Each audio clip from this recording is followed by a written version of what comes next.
This right here is going to be a video though on classes in the Burning Crusade, and the title is what is the best class going into TBC Anniversary. This is a topic that is really hot at the moment, and everybody loves talking about classes in the Burning Crusade. I'm one of those people. I just love theory crafting, and I love the Burning Crusade. I love talking about it. It's still like 2 months away, but hey, let's just see the video. The Burning Crusade is right around the corner, with the pre-patch launching on January 13th, 2026. And with a new expansion comes some massive class changes. In this video, we're breaking down the best classes going into TBC, which specs are rising to. I also realized the chats are not up right now, so I'm going to turn on so we have the chats on the screen as well, in case anybody wants to leave any comments in the chat as we are watching through this. I've seen like 2 videos from this guy in the past, and to be fair, they're usually good videos. I saw the one about Wrath of the Lich King and why it's probably coming out in 2027. It's been like 2 weeks since that one though. The top, and which ones might be doogie. Before we talk about specific classes, we need to cover the biggest change Blizzard is bringing to TBC Anniversary. Bloodlust and Heroism are now raid-wide, and they reset on every boss kill and wipe. In original TBC, Bloodlust only buffed your 5-man party. A 10-minute debuff prevented multiple lusts, and raids had to micromanage small buff groups around that debuff timer. But in TBC Anniversary, every DPS and every healer gets lust at the same time, and you get a fresh lust on every single pull. This massively increases raid burst damage, consistency, and progression speed. However, this is where people get confused. Totems are not raid-wide, they are still party-wide, which means melee groups will still want an enhancement shaman for Wind Fury, caster groups will still want an elemental shaman for Totem of Wrath, and tank groups still benefit from specific totem setups, and having one shaman per party remains the optimal configuration. So yes, Bloodlust now hits the entire raid every attempt, but party composition still matters because totems have not changed. It's Wrath-style Bloodlust with class. To be fair, I feel like, here's the thing, right? We're still 2 months away, especially when I'm watching this, when the React video comes out, probably more like a little bit over 1.5 months away, depending on if the pre-patch ends up being 2-week pre-patch or 4-week pre-patch, but changes might still happen, and one of the changes that I would be, I think could happen still on the PTR, but I don't really think it will, is about the totems, because right now they have made it so you don't need the shamans as much, because casual groups could just pick one shaman now, and you have a raid-wide heroism.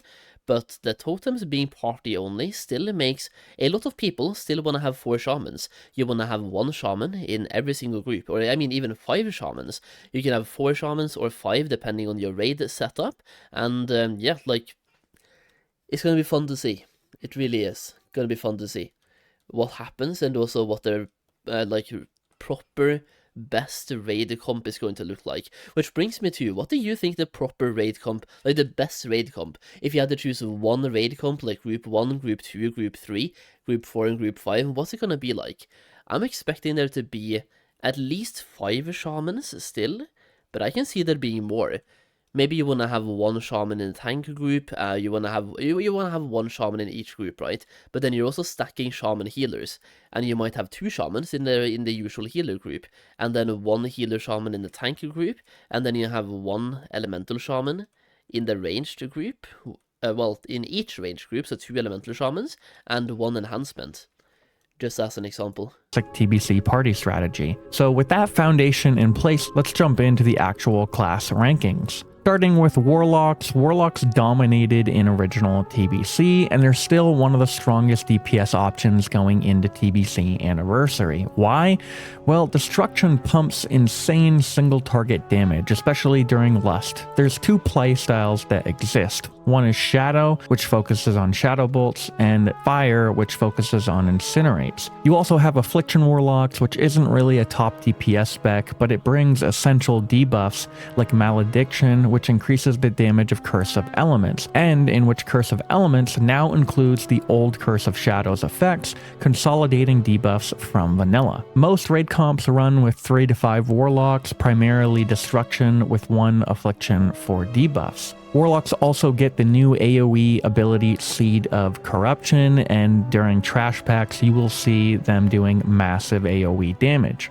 Warlocks have exceptional scaling every phase with new tier sets. They also still have infinite mana with life tap, and just having the bloodlust Raidwide resets amplify their cooldown windows and burst potential. So the verdict is Warlocks benefit the most from Raidwide Lust. If you do play a Warlock, you're not dookie, you're meta royalty. Next on I love how he's calling it Dookie, that's kind of fun.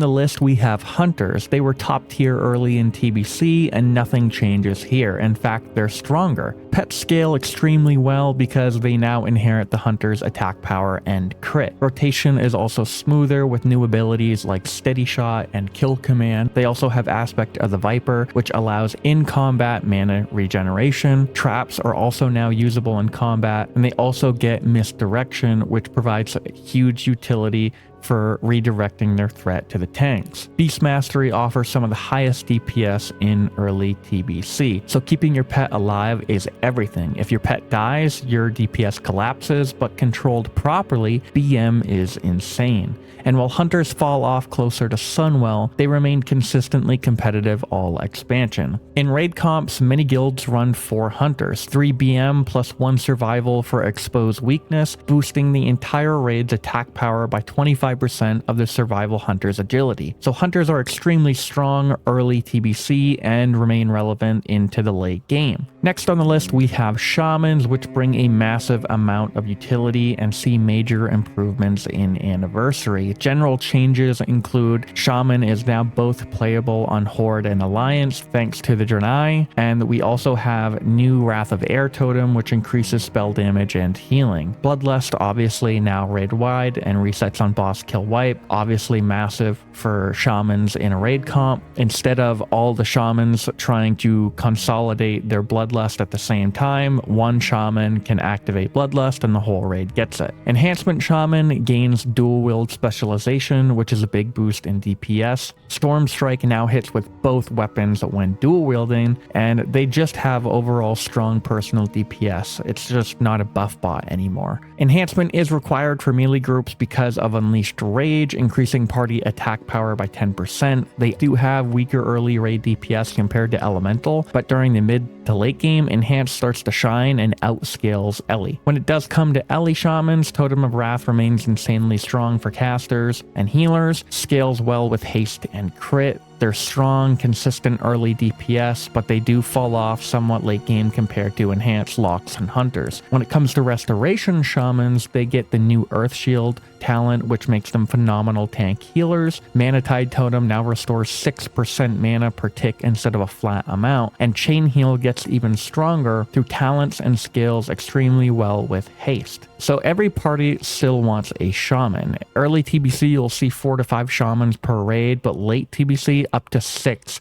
especially as melee DPS increases. Next on the list are Mages, which are extremely strong early on in TBC. Arcane Mages are a top early tier DPS. Rotation is basically an Arcane Blast spam, and they have huge burst windows with Arcane Power and Presence of Mind.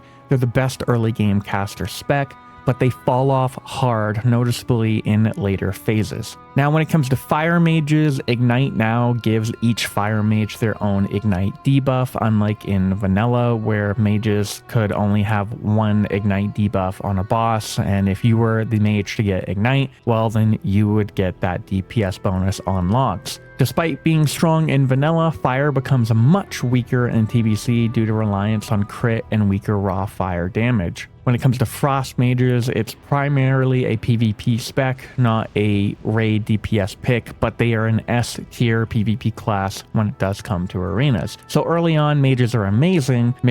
Yeah, Frost Mage is going to be one of those classes that, raw DPS-wise, it's going to be somewhat similar to a Boomkin. But, I mean, Boomkin is still a better DPS-wise as well, but Frost Mage is really close. But Boomkin brings Boomkin aura, and brings decent AoE. And for Mage, like, for Arcane and for Fire are just way better. Like, Fire is way better, Arcane is very, very way better, especially early on in the early phases. But it's just like, why play Frost when you can play Arcane, or you can play Fire? And the same thing goes for example, Hunters as well. Why would you play, is it Marksman, when you can play BM or Survival? Like, 2 specs are really good, and the third one is just like, why would you play it?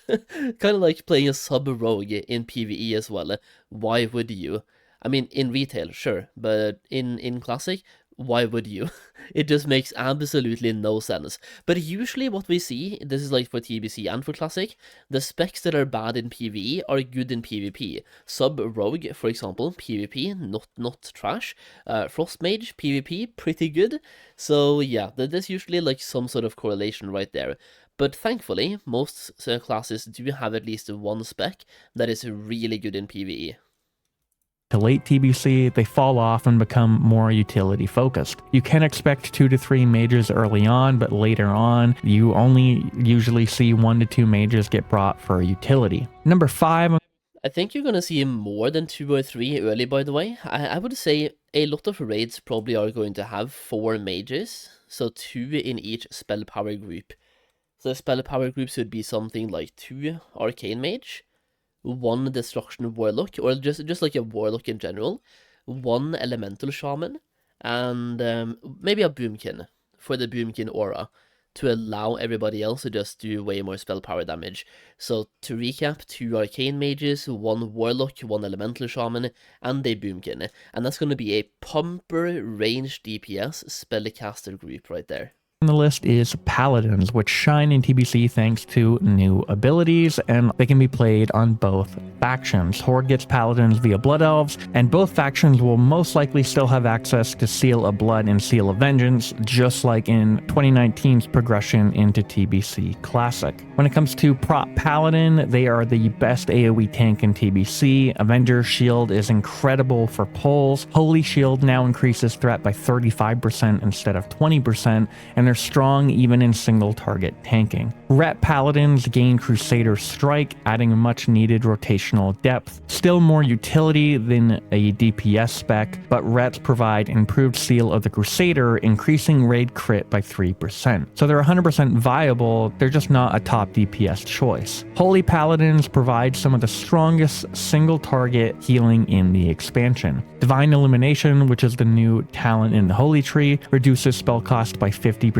for 15 seconds. Holy Paladins are kind of weak when it comes to raid-wide healing, but unmatched for tank healing. So Paladins provide massive utility and fill essential roles. You can kind of see maybe like 1 Ret, 1 Prot Paladin, and 1 Holy Paladin getting brought to your raid comp. Number 6 on the list is Warriors, and they do undergo some major performance changes. Whereas in Vanilla, they're a lot more bursty, especially with crit, whereas in TBC, their damage is a lot more consistent with a lot less burst. So when it comes to Fury, it's weak early on, but extremely strong late game. They are weapon dependent. I think this right here is where he is wrong, by the way, saying they're weak early on, but they're going to be strong later. And I'm too lazy to pull it up right now, but if you look at the logs from early on, you have to look at the logs from like the end of phase 1 of TBC, because that is when the bosses got nerfed. And because I have a couple of images that I used in a recent video of my own on my main channel, for Fury Warriors in Karazhan, for example, they are the number 2 DPS. They are like Arcane Mage number 1, Fury Warrior number 2, at the end of phase 1, so at the end of Karazhan. And this time we get the post-nerf raids from the start. Mag and Gruul as well, Fury Warriors are number 4, right behind Arcane Mage, Beast Mastery, and Survival Hunter. So I feel like this time around, compared to TBC Classic, Fury Warriors are going to be a much better choice. And also because a lot of people have Fury Warriors or Warriors in general set up from Classic, we are probably going to see quite a few of them. Because, well, then people don't have to reroll and don't have to re-level anything in Classic right now. They can just bring their Warriors into TBC and blast. The only thing is, how stackable are Warriors? So if you give them a set of legendary Warglaives of Azeroth, they will dominate the leaderboards. So in early TBC, they perform right below Locks, Hunters, and Mages, but in late game, if they have the right weapons, they will be a top tier DPS. When it comes to protection warriors, Devastate makes Sunder stacking easier. They have good single target, but kind of eclipsed by Prot Paladin and Feral Druid. They're strong, they're just not required. So warriors, like I said, early on, they're kind of mid-tier DPS. Late game, they're amazing with the right weapons. You will usually see one arms warrior in the raid for Blood Frenzy, and then Fury shines mid to late TBC. Number 7 on the list is Rogue. So Rogues actually decline heavily in early TBC compared to Vanilla. Combat is mainly brought for improved exposed armor. Combat does need armor penetration gear to catch up, which you don't really get until mid to late game. Rogues also gain the new talent Surprise Attacks, preventing finishing move, dodges, and buffing combo builders, but still mid-tier early on. If anything, in my opinion, they're low, just due to the fact that this 10% buff that they get is not really even a buff. It's still kind of mediocre. Rogues, you still really only see one of them brought to raid, but however, they still do have solid cleave with Blade Flurry. When it comes to subtlety, they are PvP kings. They gain Shadow Step for huge bursts, which lets you teleport behind a target, gaining 70% movement speed, and then buffing your next damaging ability. They also gain a new ability, Shiv, which applies offhand poison instantly, which is great for PvP control. Raids usually, like I said, will only bring that one rogue early on. Late game, they pick up, but warriors still edge them out for legendary priority due to warriors performing right above a combat rogue. Number 8 on the list is Priest. So priests bring powerful healing and essential raid support. When it comes to Holy Priest, Circle of Healing, which is their new talent, becomes one of the best raid-wide heals in TBC. Most raids bring at least one Holy Priest. When it comes to Discipline, they have good utility with pain suppression and power infusion. The healing is still overshadowed by Holy for raw healing output, but many raid comps run. The thing is, like he says, Discipline has a very good unit. Like they have a very good toolkit, and they bring a lot of like potential cooldowns. The only thing is you never need them. If you have one Holy Priest, you're good. And what I think you're gonna see in this time in TBC is people are going to run one Holy Priest. They're going to run one Dream State Druid. Some might even go for a Boomkin with off healing, or even just go for a full-on Resto Druid if they really have to. And then they're just gonna stack Resto Shamans. A lot of groups even go for probably one Holy Priest and then only go for Resto Shamans and just don't care about anything else, is what I can see happen. With one Holy and one Disc Priest. Shadow, on the other hand, is kind of a mana battery for Hunters, Mages, and Warlocks. They're usually also brought because the talent Misery increases spell damage taken by 5%, which is a must. They're also strong early on in raids like Karazhan, but then they fall off extremely hard mid to late game. So most raid comps will see one Shadow, one Holy, and one Disc Priest in their raid comps. And lastly, number 9 on the list is Druid. So all specs gain access to Cyclone, which is one of the best PvP CC abilities pretty much ever added for a Druid in the game. Druids get some meaningful buffs across all specs. When it comes to Restoration, Tree of Life form makes them one of the best healers in TBC, outstanding for long fights and raid survivability. Feral gains a Mangle, which boosts tanking and DPS. They have excellent single target threat generation. Leader of the Pack gives 5% crit to melee and ranged, and Feral DPS is overall kind of weak. Feral is primarily brought just for tanking. When it comes to a balanced Druid, the Moonkin Aura crit buff is buffed from 3% to 5%, and they also get improved Fairy Fire, which adds 3% hit for the entire raid. Their overall DPS is... Feel free to correct me here, by the way, but for Feral Druids, they bring the improved Leader of the Pack and the Leader of the Pack in general, but that also counts in bear form, right? So in that case, yeah, like you pretty much bring them for the tanking, and you get the buffs they bring from bringing a tank as well. So there's almost nobody's going to bring a DPS then. They're just going to get it through the tank. That's gonna be rough. It's gonna be rough to be a feral man. weak, and they are mana starved throughout the entire expansion. Usually one boomkin gets brought to raid so they can provide the raid with moonkin aura and fairy fire. So druid tanks and healers are top tier, but balance and feral DPS, they're very weak throughout all of the expansion. So when it comes to overall class winners in TBC, the big winners are Warlocks, BM Hunters, Shamans, Arcane Mages early on in like phase 1, and then Fury Warriors late into TBC. The worst performers out of all of TBC. This right here was a good overview, by the way, but what I'm just going to say myself is that I would rearrange this if we go back to best classes.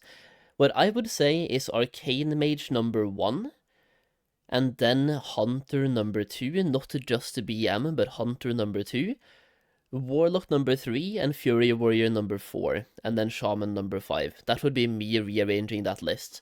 Maybe I'm being stupid. I just feel like I've seen Warriors perform really well, and especially on the logs in the later part of phase 1 back in TBC, and that is when we got nerfed raids. In this case, we are starting off the expansion with pre-nerf raids.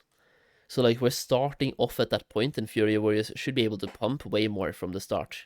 To TBC. The worst performers out of all of TBC are rogues early on in raids, Ret Paladins, which are good utility, they're just not a meta DPS. Shadow Priests fall off insanely hard in phase 2 and beyond, and balance and feral DPS is just super inconsistent. So those are the best and worst classes going into the Burning Crusade anniversary, and exactly why Raidwide Bloodlust flips the entire progression meta, while still keeping TBC's party-based gameplay intact. Let me know what class you're thinking of playing, and tell me which spec you think will be the strongest, and which will be completely dookie.